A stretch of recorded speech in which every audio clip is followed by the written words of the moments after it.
puis, vous le savez, le cardinal Laurent Mosengo Passigna est décédé à l'âge de 81 ans, 6 jours après son évacuation en France dans un état très critique, laissant derrière lui une vie de prince de l'Église et d'homme d'État au service de la société. Les successeurs de Tchao faisaient preuve de dons exceptionnels, tant en matière religieuse que politique, considéré comme l'architecte de la démocratisation. Récit de Père Lembia.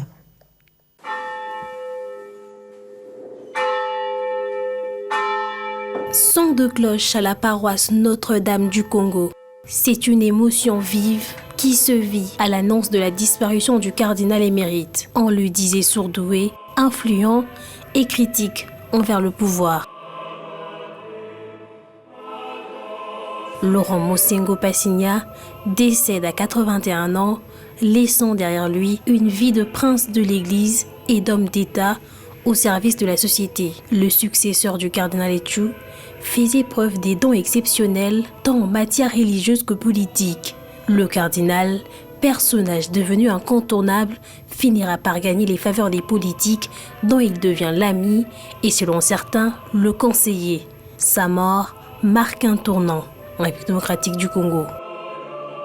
Mosengo a participé à beaucoup de réformes au sein de l'Église catholique, surtout des réformes du côté de l'administration. Façon de présenter les états financiers de chaque paroisse et ce sont des idées qui sont venues de Mosengo et de son collège. Alors, la traçabilité de l'argent, comment les quais doivent être gérés, comment l'organisation de l'Église catholique doit se faire, c'est une des forces que Mosengo avait imbibées au sein de l'Église catholique. C'est une personne qui s'est impliquée politiquement, qui a défendu l'intérêt de la population lors de la conférence nationale souveraine, la manière où il a présidé cette conférence, son engagement politique et puis l'évolution jusqu'au départ du maréchal Mobutu.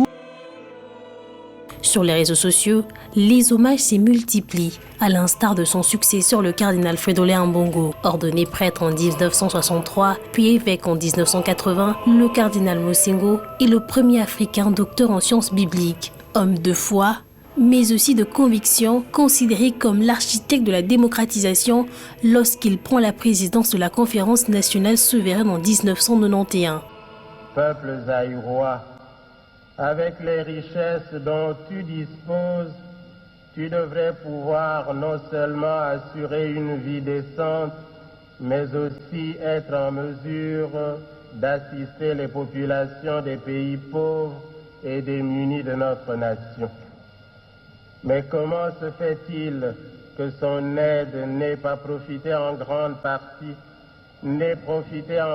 partie qu'à une infime minorité de la population? Il aura marqué la vie sociopolitique et religieuse congolaise. Le cardinal Mosengo rend l'âme 6 jours après son évacuation en France dans un état très critique.